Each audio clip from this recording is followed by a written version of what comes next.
Dear friends, आपका हमारे YouTube channel पे स्वागत है। आज हम पढ़ेंगे समांतर श्रेणी।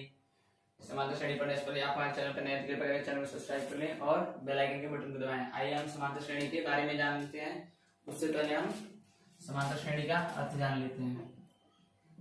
समांतर का अर्थ होता है समानांतर,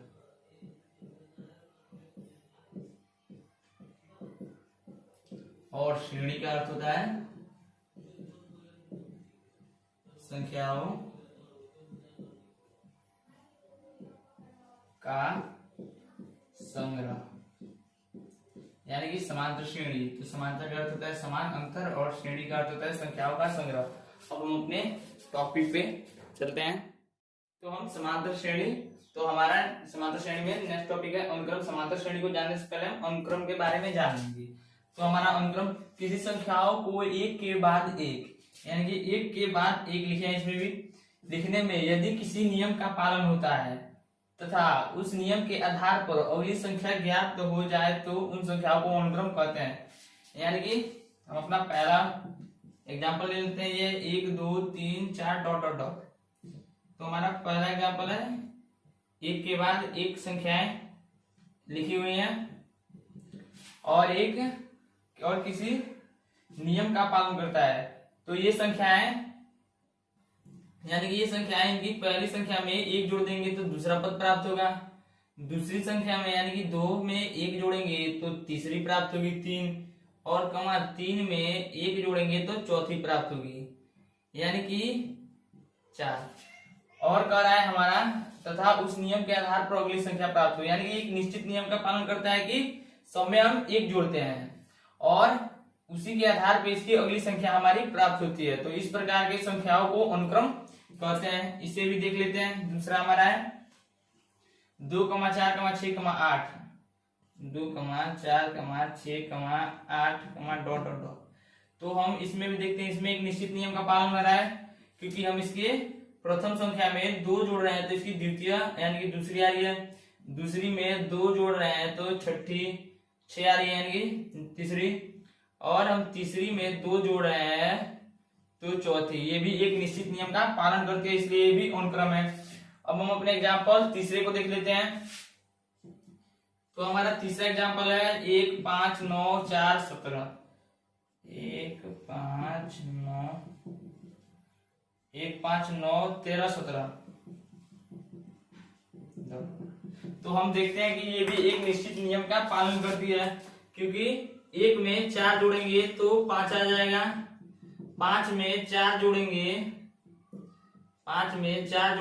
तो हमारा तीसरा पद आ जाएगा 9, तीसरे पद में 4 जोड़ेंगे तो हमारा चौथा, इसी प्रकार चौथे पद में 4 जोड़ेंगे तो हमारा 5वां आ जाएगा। इसी प्रकार ये भी चलता रहेगा। इसमें भी एक नियम का पालन हुआ है, वह नियम है कि हम सब में 4 जोड़ेंगे तो उससे अगली संख्या यानी कि अगला पद प्राप्त होगा। इसी प्रकार इसमें भी है 5वें में हम पहले में से 6 घटाए हैं तो हमारा दूसरा, दूसरे में से 6 घटाए हैं तो तीसरा, तीसरे में से 6 घटाए हैं तो चौथा, चौथे में से 6 घटाए हैं तो हमारा 5वां पद प्राप्त होता है। तो इस प्रकार हमने अनुक्रम को समझ लिया। अब हमारा अगला टॉपिक है, तो हमारा टॉपिक है समांतर श्रेणी, यानी कि समांतर श्रेणी का परिभाषा है एक समांतर श्रेणी संख्याओं की ऐसे समुच्चय है जिनमें प्रत्येक पद पहले पद के अतिरिक्त यानी अपने पद में एक निश्चित संख्या जोड़ने पे प्राप्त होते हैं, अथवा वैसी श्रेणी जिनके सभी पदों का अंतर समान रूप से समांतर श्रेणी कहते हैं।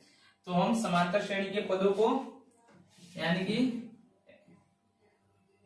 समांतर श्रेणी के पदों को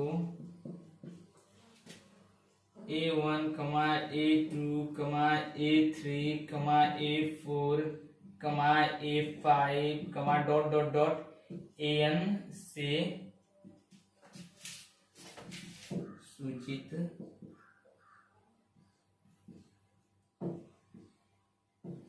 करते हैं। हम समांतर श्रेणी के पदों को A1, A2, A3, A4, A5 यानी कि डॉट डॉट ऐसे ही AN तक अनंत तक जाएगा सूचित करते हैं। यानी कि A1 यानी कि हम एक एग्जांपल के तौर पे समझ लेते हैं। मान लीजिए 2 3 5 7 9 डॉट डॉट ऐसे ही n पदों तक हो, पदों तक। तो यहाँ पे पहला पद को हम A1 यानी कि हमारा पहला पद है, A2 यानी कि हमारा दूसरा पद है, तीसरे को A3 यानी कि हमारा तीसरा पद है, चौथे को A4 यानी कि चौथा पद है, पांचवे को A5 यानी कि हमारे पांचवें पद है, और डॉट डॉट n पदों तक, मतलब n पदों तक ये जा सकते हैं। यानी कि जो हमारी विषम संख्याएं हैं वो n पदों तक जा सकते हैं। इस प्रकार हम एक और एग्जांपल समझ लेंगे, यानी कि सम संख्याओं का डॉट डॉट n पदों तक यानी कि अनंत तक। तो ये इसी प्रकार यहाँ पे A1 2, A2 4, A3 6, A4 8, इसी प्रकार यह n पदों तक चलता जाएगा। तो हमारा जो समांतर श्रेणी का परिभाषा है, एक समांतर श्रेणी संख्याओं की ऐसी सूची है जिनमें प्रत्येक पद पहले पद के अतिरिक्त यानी कि अपने पद में जोड़ने पे प्राप्त होते हैं। मान लीजिए कि ये है, और दूसरी हमारी परिभाषा है वैसी श्रेणी जिनमें सभी पदों का अंतर समान, उन्हें समांतर श्रेणी कहते हैं। हम अपने पहले एग्जांपल को ले लेते हैं, ये एग्जांपल 1 और ये 2 है। तो फर्स्ट एग्जांपल को लेते हैं। तो हमारा पहला एग्जांपल है, एग्जांपल नंबर फर्स्ट है 1 3 5 7 डॉट डॉट डॉट n पदों तक। मान लीजिए हमारे पास एक समांतर, यानी कि हमारे पास एक संख्या का ऐसा संग्रह है जिसमें 1 3 5 7 और डॉट डॉट n पद तक है। अब ये समांतर श्रेणी कैसे होंगी? तो हमारा सेकंड परिभाषा है वैसी श्रेणी जिनके सभी पदों का अंतर समान हो। यानी कि हम पदों के अंतर निकालते हैं तो हम उस क्रम में करते हैं क्या, A2 यानी कि सेकंड पद से फर्स्ट पद को घटा लेते हैं A1। तो इस प्रकार इसके पदों का अंतर कितना हो गया, 2। उसी प्रकार हम इन दोनों पदों के, यानी कि अब हम 3 और 5 के पदों के बीच के अंतर निकालेंगे। यानी कि पद 2 और पद 3 के बीच का अंतर कैसे निकालते हैं, तो हम इसमें पद तीसरे में से पद दूसरे को घटा लेंगे। तो ये जाएगा 5 माइनस 3 बराबर ये भी 2 आ गया। अब हम पद 3 और 4 के बीच का अंतर ज्ञात करने के लिए पद 4 में से 3 को घटा लेते हैं। तो ये हो जाएगा 7 माइनस 5 यानी कि 2। सभी में हम इसी प्रोसेस का फॉलो करते हैं, ये डॉट डॉट डॉट डॉट अनंत तक चला जाएगा। तो आप देख सकते हैं सभी पदों का अंतर 2 है, यानी कि हमारा ये समांतर श्रेणी है। और ये फिर क्या करा है, पहला हमारा परिभाषा एक समांतर श्रेणी संख्याओं की ऐसी सूची है जिसमें प्रत्येक पद अपने पद के में एक निश्चित संख्या जोड़ने पे प्राप्त होते हैं। यानी कि मान लीजिए हमारा ये हो गया 1, अब हमें इसमें प्राप्त करना है। तो हम जान गए हैं कि हमारे दोनों पदों के बीच की जो अंतर है वो कितना है, 2। यानी कि सभी पदों के बीच का अंतर है 2। तो हम इसमें 2 जोड़ेंगे तो हमारा अगला पद प्राप्त हो जाएगा, यानी कि सेकंड पद। अब हम सेकंड पद में अपने 2 जोड़ेंगे, यानी कि हमारा थर्ड पद। अब हम अपने थर्ड जो हमारा पद है उसमें 2 जोड़ेंगे तो फोर्थ निकल जाएगा, डॉट डॉट डॉट। इसी तरह ये n पदों तक चलता जाएगा, यानी कि ये समांतर श्रेणी में हो गया। अब हमने समांतर श्रेणी समझ लिया, तो हमारा नेक्स्ट टॉपिक है, तो हमारा टॉपिक है सर्वांतर या सार्वअंतर या सार्वमांतर। इससे पहले नोट, समांतर श्रेणी के पदों को A1 A2 A3 A4 dot dot n से पहले ही बता चुका हूं, अथवा इसे हम T1 T2 T3 dot dot Tn से भी सूचित करते हैं। यानी कि A1 जो है इसको हम T1 भी लिख सकते हैं, A2 है इसको हम T2 भी लिख सकते हैं, A3 है इसको T3 भी लिख सकते हैं, और डॉट डॉट डॉट An है तो इसे Tn भी लिख सकते हैं। या तो हम इसे लिख ले या हम इसे। इसी प्रकार सार्वअंतर, किसी श्रेणी के 2 लगातार पदों के अंतर को सार्वअंतर कहते हैं, इसे D से सूचित करते हैं। और जो सार्वअंतर का सूत्र होता है वो होता है D, यानी कि सार्वअंतर बराबर A2 माइनस A1। मान लीजिए कि समांतर श्रेणी एक हमारे पास है A1 A2 A3 A4। मान लीजिए कि इसमें 4 ही पद है और A1 के स्थान पे है 2 4 6 8, यानी कि पहला पद 2, दूसरा 4, तीसरा 6 और चौथा है 8। अब हमें इसके बीच का यानी कि सारा अंतर ज्ञात कर रहे हैं यानी कि डी। तो डी ज्ञात करने के लिए एक सूत्र जो है वो है a2 माइनस a1, यानी कि दो लगातार पद यानी कि a1 और a2 में। तो a1 और a2 के बीच के हम जब इसको सर्वांतर ज्ञात करेंगे इन दोनों पद के बीच का यानी कि अंतर, तो हम करेंगे क्या, इस सूत्र के हिसाब से दूसरे पद को पहले पद से घटा लेंगे, यानी कि a2 माइनस a1, यानी कि हमारा कितना हो गया 4 माइनस 2 यानी कि 2। इसी प्रकार सर्वांतर यानी कि, और सर्वांतर का एक मतलब सर्वांतर जो होता है वो सभी पदों के बीच के अंतर यानी कि समान होते हैं, यानी कि हम इन दोनों पदों के बीच के अंतर को ज्ञात करेंगे, यानी कि d बराबर ज्ञात कर ले इन दोनों पदों को लेके, इन दोनों a2 और a3। तो इस कंडीशन में हम करेंगे क्या, a3 में से a2 घटा लेंगे, यानी कि जो पद यानी कि a3 में से a2 घटा लेंगे, यानी कि दोनों में से, यानी कि दोनों में a2 और a3 में सबसे बड़ा पद कौन है a3 और छोटा पद है a2, इसलिए सबसे बड़े पद में से छोटे पद को घटा लेंगे। तो ये हो जाएगा 6 माइनस 4 यानी कि 2। और अब हम इन दोनों को लेते हैं, इसे छोड़ के इन दोनों को लेते हैं, 6 और 8 यानी कि तीसरा पद और चौथा पद। तो हम डी निकालेंगे तो तीसरा और चौथा, तो चौथा पद लेंगे, चौथे पद में से तीसरे पद को घटा लेंगे, यानी कि जो ये पद हम अंक को नहीं देखेंगे, इसे हम नहीं देखते हुए पदों को देखेंगे, पद से यानी कि बड़े पद से छोटे पद को घटाएंगे। तो ये बड़े पद से जब छोटे पद को घटाएंगे तो ये 8 माइनस 6 यानी कि 2, यानी कि इस समांतर जो ये श्रेणी है हमने लिखा 2 4 6 8 का, इसका सर्वांतर कितना है 2 है। एक और एग्जांपल देख लेते हैं, मान लीजिए हमारा दूसरा एग्जांपल हो गया 12, 6, 0, माइनस 6, माइनस 12। इसमें a1 बराबर 12 है, a2 बराबर 6 है, a3 बराबर 0, a4 बराबर -6 और a5 बराबर -12। तो अब हम इसका सर्वांतर ज्ञात करेंगे। तो सर्वांतर ज्ञात करने के लिए मैंने सूत्र ये फॉलो करेंगे हम इस सूत्र को। तो d बराबर हमारा हो जाएगा, अब इन दोनों पदों के बीच का सर्वांतर, हम इस पद को नहीं, इन संख्याओं को नहीं देखेंगे, बस इन पदों को देखेंगे।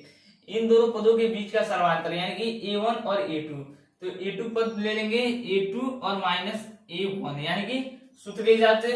तो a2 का मान कितना है 6 माइनस 12, ये बराबर -6। और फिर अब हम जब इन दोनों पदों को लेके सर्वांतर ज्ञात करेंगे, यानी कि हम सिर्फ दो ही पदों को लेके सर्वांतर ज्ञात कर सकते हैं, या तो इन दोनों को ले, या इन दोनों के ले, या इन दोनों के ले, इन दोनों को। यहाँ पे हमारा ये 4 था। अब हम इन दोनों पदों को लेके ज्ञात करते हैं। तो ये हो जाएगा d बराबर, अब a2 और a3, तो a3 लेंगे और a3 में से a2 को घटाएंगे, तो यहाँ पे क्या आ जाएगा 0 माइनस 6 यानी कि -6। और अब हम इन दोनों को लेके सर्वांतर ज्ञात करके देख ले रहे हैं। तो ये हो जाएगा d बराबर a4 माइनस a3, यानी कि बड़े पद को छोटे वाले पद से घटा लेंगे, तो ये हो जाएगा -6 माइनस 0 बराबर -6। ये कंडीशन होता है क्या श्रेणियों में, जो सर्वांतर होता है वो किसी भी दो पदों के बीच के अंतर को क्यों ना निकाले, यानी कि सर्वांतर को क्यों ना निकाले, जो उसका मान आएगा वो हमेशा ही एक ही आता है। यानी कि इन पदों में, इन श्रेणियों में हमने देखा कि 3 बार पदों को लिया, एक बार इन दोनों को, फिर एक बार इन दोनों को, फिर एक बार इन दोनों को, और सर्वांतर निकाला तो सभी के मान कितने आए -6। इसलिए हम किसी भी श्रेणी के सर्वांतर को निकालने के लिए सिर्फ दो ही पद को लेते हैं और उनके सर्वांतर को निकाल लेते हैं। अब हम सर्वांतर की विशेषताएं जान लेंगे। तो पहली विशेषता है समांतर श्रेणी का सर्वांतर d धनात्मक, ऋणात्मक और शून्य हो सकता है, जो मैंने पीछे बताया था उसमें जो सर्वांश में जो सर्वांतर डी था वो ऋणात्मक था, यानी कि आइए हम उदाहरण के माध्यम से समझ लेते हैं। तो हम पहले के लिए एक एग्जांपल ले लेते हैं, 2 4 6 8, यानी कि एक समांतर श्रेणी है और हम उसके सर्वांश निकालते हैं। तो सर्वांश बराबर हमने सूत्र पढ़ा है d2 माइनस d1, तो d2 नहीं, a2 माइनस a1, तो a2 है 4 और a1 है 2, यानी कि 2। इसका जो सर्वांश है वो धनात्मक है। अब एक और पद ले लेते हैं, मान लीजिए कि 5 4 3 5 4 3 2 1, ये एक और हमारा समांतर श्रेणी है और हम इसका सर्वांतर निकालेंगे। तो सर्वांतर का सूत्र होता है a2 माइनस a1, तो a2 है 4 माइनस a1 है 5, यानी कि यहाँ जो हमारा सर्वांतर है वो कितना आ गया है -1, यानी कि यहाँ पे -1 में आ गया। और फिर एक और एग्जांपल लेते हैं, 1 1 ये हमारा एक समांतर श्रेणी है। इसमें जब हम d निकालेंगे तो d बराबर होता है a2 माइनस a1, तो यानी कि 1 माइनस 1 यानी कि 0। तो इसके जो समांतर है वो धन है, इसके ऋण है, और जो इसके समांतर है वो शून्य है। और तब हम अपने दूसरे विशेषता पर चलते हैं। तो किसी समांतर श्रेणी के दोनों पदों को उल्टे क्रम में लिखने पर प्राप्त श्रेणी भी समांतर श्रेणी होती है। जैसे कि हम मान ले ये हमारा एक समांतर श्रेणी हो गया दूसरे के लिए, और हम इसके पदों को उल्टे क्रम में लिख देते हैं, यानी कि 8 6 4 2।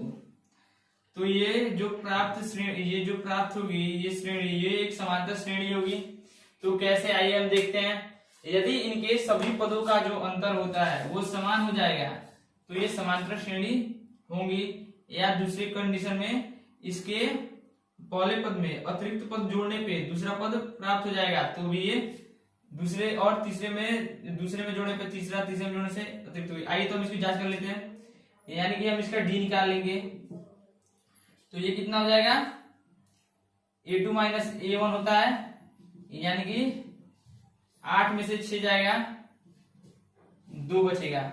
और इसी प्रकार हम इन दोनों में 2 और इन दोनों में भी 2 और इन दोनों में 2, यानी कि सभी इसके पद जो है वो का अंतर जो है समान है, इसलिए ये एक समांतर श्रेणी होगी।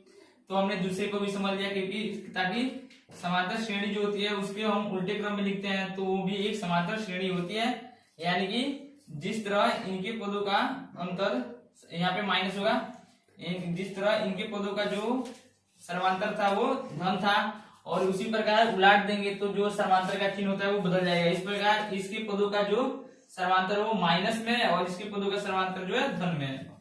अब हम एक नोट है ये हमारा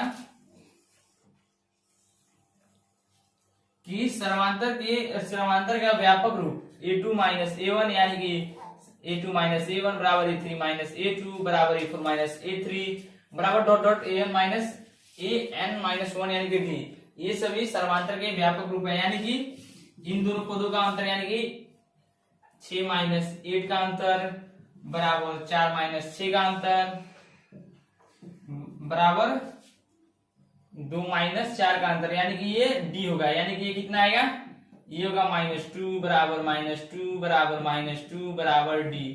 यानी कि जो सभी पदों का अंतर होता है सर्वांतर में, सभी पदों का यानी कि 2 लगातार पदों का अंतर समान होता है, ये इसका व्यापक रूप है। तो हम अपने अगले टॉपिक की ओर बढ़ते हैं। तो हमारा अगला टॉपिक है, तो अब हम समांतर श्रेणी का व्यापक पद के बारे में जान लेते हैं। उससे पहले मैं एक चीज दिखाना भूल गया हूं कि समांतर श्रेणी को एपी से सूचित करते हैं। एपी का अर्थ होता है अर्थमेटिक प्रोग्रेशन, यानी कि समांतर श्रेणी का ये इंग्लिश है, और इसी को अर्थमेटिक प्रोग्रेशन को संक्षिप्त में पहले का ए और दूसरे का पी ले लिया गया है। अब हम इसे आप समांतर श्रेणी के पास लिख लीजिएगा। अब हम समांतर श्रेणी का व्यापक पद के बारे में जान लेते हैं। किसी समांतर श्रेणी के nवें पद को उसका व्यापक पद कहते हैं। इसे an और tn से सूचित करते हैं। एपी का व्यापक पद n, एपी का व्यापक पद n से हमेशा युक्त होता है, यानी कि जो एपी का व्यापक पद एपी का व्यापक पद यानी कि जो समांतर श्रेणी का व्यापक पद होगा जिसे हम an से सूचित करते हैं, तो इसका व्यापक पद होगा उसमें हमेशा n युक्त होगा। यानी कि मैंने एक एपी का यहाँ पे एपी यानी कि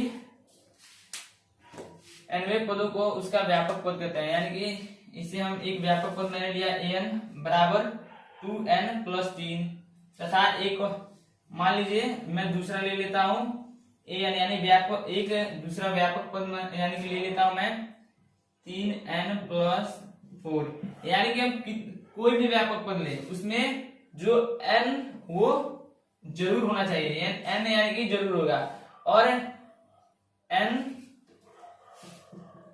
पदों की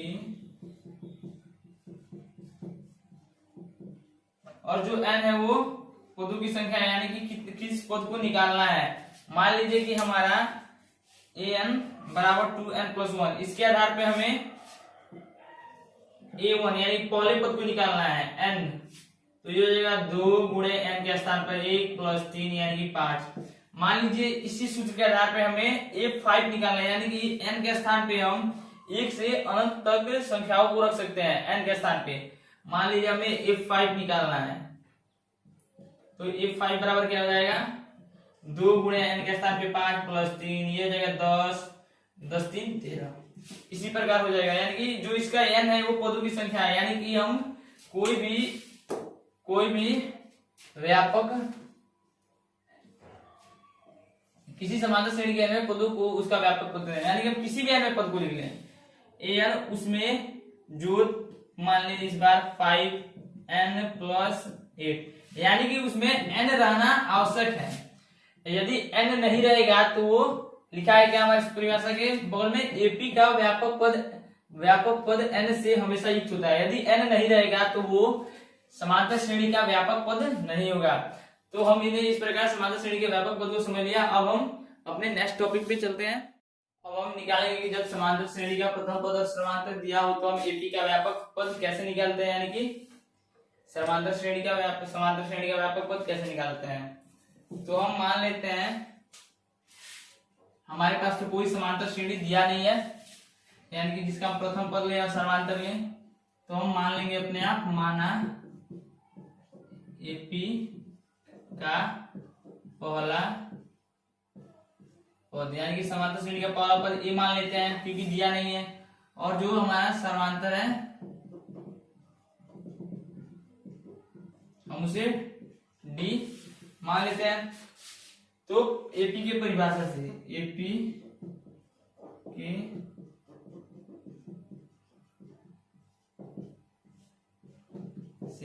तो एपी के परिभाषा से हम जानते हैं क्या है कि समांतर श्रेणी की परिभाषा से कि सभी पदों का जिस श्रेणी के सभी पदों का अंतर समान उसे समांतर श्रेणी कहते हैं।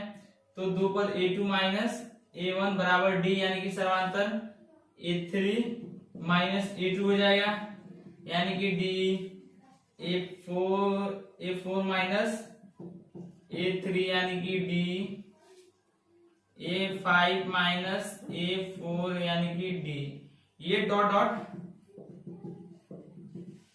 a n तक, यानी कि ये n पदों तक, यानी कि a n minus 1 minus a n minus 2 बराबर d, और ये a n minus a n minus 1 बराबर d तक चलता जाएगा। तो हम यहां से देखते हैं कि ये दोनों कट जाएंगे, ये दोनों कट जाएंगे, ये दोनों कट जाएंगे, और यहाँ पे और भी पद होंगे तो ये भी कट जाएगा क्योंकि a5 जब यहाँ पे a6 होगा तो a5 होगा, इसी तरह कट जाएंगे। और यहाँ से हम देखते हैं कि ये कट जाएंगे, और इसके ऊपर यहाँ जैसा कि 4 यहाँ है तो 4 यहाँ भी है, इसी तरह यहाँ पे भी a n minus 1 a n minus 2 भी होगा, उससे कट जाएगा। तो हमारे पास बचा क्या, जोड़ने पर लिख लेंगे। जोड़ने पर जब हम इन सबको जोड़े हैं, यानी कि माइनस का प्लस प्लस माइनस किए हैं, तो ये सारे कट गए हैं, प्लस यानी कि माइनस प्लस सारा कट गया है, प्लस माइनस किया है तो सारा कट गया, यानी कि ये प्लस था ये माइनस से कट गया, ये प्लस ये माइनस कट गया, इसी तरह ये सारे कट गए, तो बचा क्या, एक ये बचा और एक ये बचा। तो हम इसे लिख लेंगे an minus a1, an plus में है a1 माइनस में लिख लिए और बराबर बचा कितना n माइनस 1 इंटू डी, क्योंकि जो हमारा ये है डी वो n माइनस 1 तक जाएगा, यानी कि जो n माइनस 1 तक ये डी जाएगा, ये डी, तो हम इसे an बराबर a1 plus n minus 1 into D लिख सकते हैं। और जो ये हमारा सूत्र मिला एक, ये हमारा एक सूत्र मिला, और यहाँ पे हम an इसे और विस्तार रूप से लिख दे रहा हूं, an बराबर a1 के स्थान पे हमने यानी पहला पद जिसे a1 कहते हैं और हमने a1 को ये माना है, यहाँ पे a हो जाएगा plus n minus 1 into D. ये जो हमारा एक फॉर्मूला मिला, इससे हम एपी का व्यापक पद ज्ञात करते हैं जब प्रथम पद और सर्वांतर दिया हो। मान लीजिए कि हमारे पास एपी का प्रथम पद 2 दिया हो,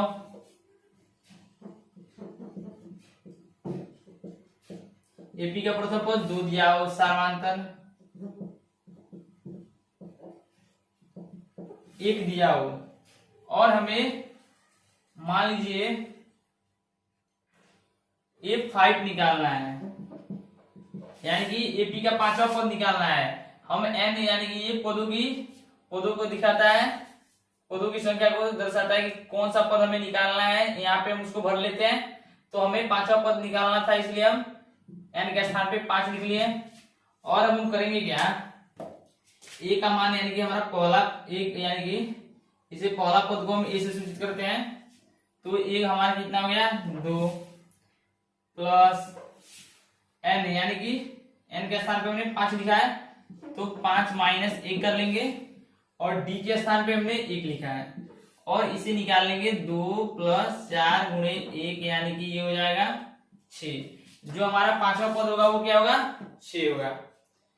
उसी प्रकार हम ये बराबर 3 ले लेते हैं, यानी प्रथम पद 3 ले लेते हैं और सर्वांतर 0 ले लेते हैं।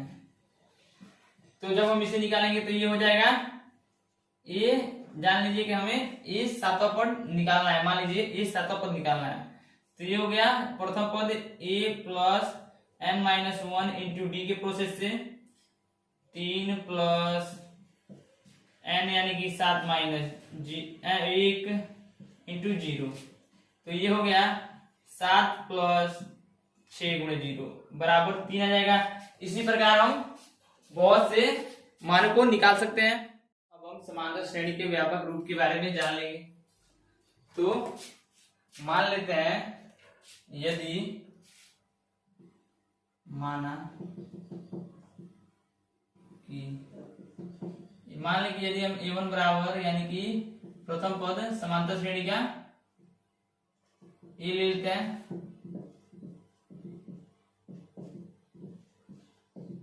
बराबर ए और सर्वांतर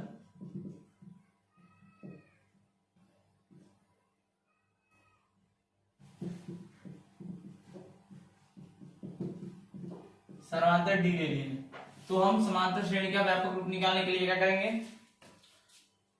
तो जब हमने प्रथम पद ए और सर्वांतर डी लिया तो व्यापक पद कैसे निकालते हैं, पहला पद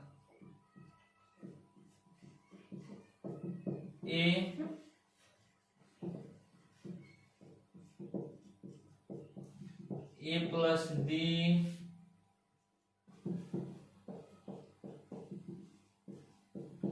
ए प्लस 2d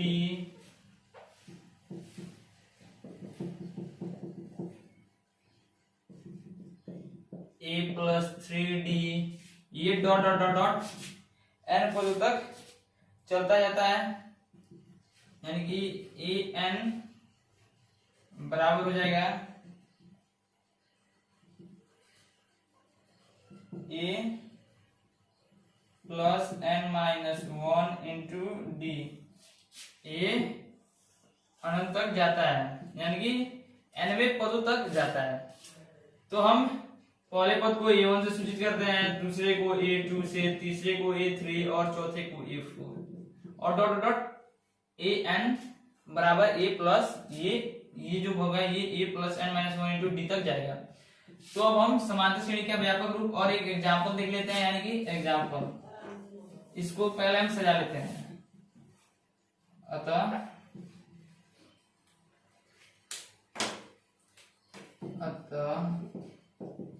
समांतर श्रेणी का व्यापक रूप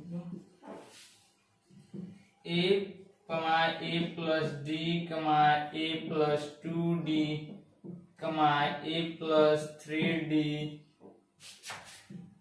a plus 4d dot dot ये a n तक जाता है। तो ये समांतर श्रेणी का व्यापक रूप है। जैसे एक एग्जांपल लेते हैं कि यदि a बराबर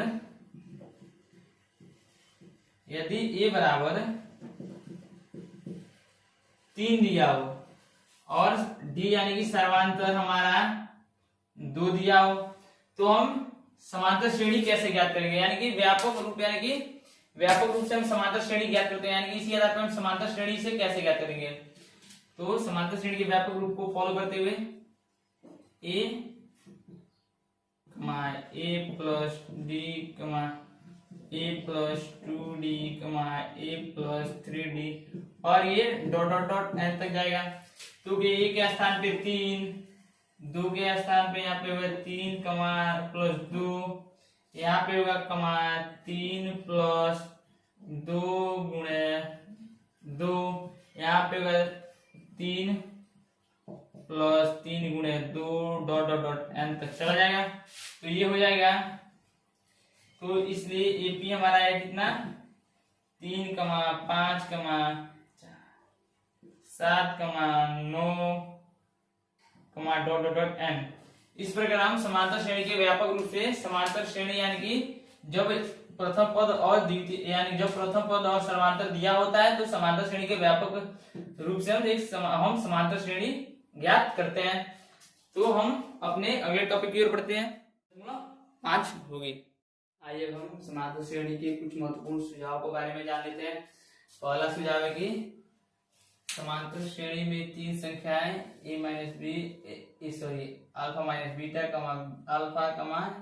अल्फा प्लस बीटा, यानी कि एग्जाम्पल, यानी कि यदि आपको कोई क्वेश्चन दिया हो 3 संख्याओं का योगफल 24 है और उनका गुणनफल 440 है। यदि संख्याएं समांतर श्रेणी में हो तो संख्याओं को ज्ञात करें, यानी कि समांतर श्रेणी में 3 संख्या यानी कि 3 जो संख्याएं ये समांतर श्रेणी में तो संख्या ज्ञात करना है। तो उस कंडीशन में हम तीनों संख्याओं को एक को मान लेंगे अल्फा माइनस बीटा, दूसरे को अल्फा और तीसरे को अल्फा प्लस बीटा, क्योंकि हम जब इसे ऐसे a1, a2, a3, dot dot an के रूप में ज्ञात करेंगे तो हमें बहुत अधिक कठिनाई होगी। इसलिए हम इसे संक्षिप्त में अल्फा माइनस 3 संख्याएं हो जो समांतर श्रेणी में, उसके लिए पहले को अल्फा माइनस बीटा, दूसरे को अल्फा और तीसरे को अल्फा प्लस बीटा। वैसे ही 4 संख्याएं हो जो समांतर श्रेणी में हो, इस एग्जाम्पल के थ्रू हम समझ लेंगे 4 संख्याएं जो एग्जाम्पल के रूप में, यानी कि यहाँ पे 4 हो और सेम ऐसे ही दिया हो तो उसके लिए हम इसका प्रयोग करेंगे। यदि 5 हो, यहाँ पे 5 हो और तो हम इसके लिए इसका प्रयोग करेंगे ताकि हमें ज्यादा कठिनाई ना हो, उसके लिए हम इन सूत्रों को फॉलो करते हैं। अब हम समांतर माध्य के बारे में समझेंगे। यदि 3 संख्याएं समांतर श्रेणी में हो तो बीच की राशि को शेष दोनों संख्याओं का समांतर माध्य कहते हैं। मान लें कि माना 3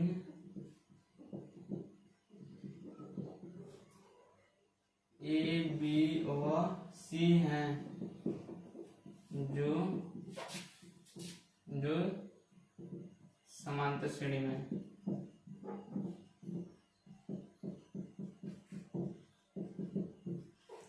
तो इस कंडीशन में जो हमारा समांतर माध्य होगा, इसलिए समांतर बराबर यहाँ पे b होगा, क्योंकि दोनों संख्याओं यानी कि दोनों संख्याओं के बीच जो शेष संख्या बचती है उसे समांतर, यानी कि हमारे पास यदि तीन संख्याएं समांतर श्रेणी में हो तो बीच की राशि को शेष दोनों राशियों का समांतर माध्य कहते हैं, यानी कि जो बीच की राशि है ये समांतर माध्य है। और हम बीच के राशि को यानी कि इसके यदि मान ली ए और बी के मान दिए हुए हैं और बीच वाले बी का मान नहीं दिया है, तो हम उस कंडीशन में बी यानी कि बीच वाले राशि यानी कि मान को ज्ञात करने के लिए ए प्लस सी बटे 2 एक सूत्र है, इसका हम फॉलो करते हैं। मान लीजिए कि एग्जाम्पल यहाँ पे 2 दिया हुआ है और यहाँ पे b छोड़ दिया गया है, यहाँ पे 5 दिया हुआ है और हमें बीच की यानी कि बीच के मान को ज्ञात करना है, तो b बराबर निकाल लेंगे 2 प्लस 5 बटे 2, यानी कि b बराबर कितना हो जाएगा 7 बटे 2। तो हम इसको कर लेंगे तो 3 2 3 6 1 आया और 2 5 10 3.5, यानी कि हमारे जो ये बीच की राशि होगी वो 3.5 होगी। अब यदि हम मान लें कि दो राशियां हमारे पास दी गई हैं और उसका समांतर माध्य हमसे पूछ रहा है, तो हम इस कंडीशन में करेंगे क्या कि दो हमें राशियां दी गई है, तो लिख लेंगे माना दो दी गई राशियां ए व बी है, क्योंकि दो दी गई राशि दी है नहीं सिर्फ दो दी गई, तो हम अपने से दो दी गई राशि ए बी मान लेते हैं और इसका हमें समांतर माध्य ज्ञात करना है, तो लिख लेंगे इसका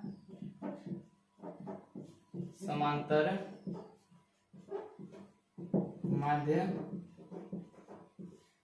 ए है, यानी कि दो दी गई है, तो माना हमने कि दो दी गई राशि ए बी है जिसका समांतर माध्य ए है, तो हम इसे लिख लेंगे ए कमा बी, ये इस रूप में, अतः ये समांतर श्रेणी में है, अतः यह समांतर श्रेणी में है। हो गया। अब हम करेंगे क्या कि ये यानी कि जो ए बराबर यानी कि हमारा ए माइनस और बराबर ए माइनस बी होगा, तो हम इसको लिख लेंगे ए ला देंगे 2a बच जाएगा हमारा। अब हम करेंगे क्या, इस b को इधर ला देंगे, इसको उधर ला देंगे, यानी कि इसको इधर a प्लस बी हो जाएगा, माइनस में से उधर ला देंगे तो ये 2a हो जाएगा। और यहां से करेंगे क्या, हम 2 से यानी कि ये 2 है, इससे इसमें भाग दे देंगे, तो ये बराबर हमारा कितना हो जाएगा a प्लस बी बटे 2। ये हमारा एक फॉर्मूला प्राप्त हुआ। यदि दो दी गई राशियों का समांतर माध्य पूछे जो समांतर श्रेणी में हो, तो हम उसे a बराबर a प्लस बी बटे 2 के सूत्र से बना लेंगे। यानी कि एग्जांपल एक देख लेते हैं। यानी कि हमारे पास एक राशि a बराबर 5 दे दी और b बराबर एक राशि 6, या मान लीजिए 6 7 जो भी मान लीजिए 7 दे दिया। अब हमें इसके बीच का समांतर यानी कि माध्य ज्ञात करना है, तो उसे ए मान लेंगे माना कि दो दी गई राशियों के समांतर माध्य ए है। हमने दो दी गई राशि में समांतर माध्य ए है, इसे x y z ए से z तक कुछ भी मान सकते हैं। तो मैंने मान लिया दो दी गई राशियों के समांतर माध्य ए है, तो a बराबर इस फॉर्मूले का प्रयोग करेंगे a प्लस बी बटे 2, यानी कि 5 प्लस 7 बटे 2, यानी कि के यानी कि 6 आ गया। यानी कि दो दी गई राशि है, ए बी के स्थान पे हम भी यहाँ x से y तक, x से z तक किसी भी संख्या को मान सकते हैं। इस प्रकार हमने दो दी गई राशियों के मध्य समांतर माध्य को निकालने के फॉर्मूला जान लिया।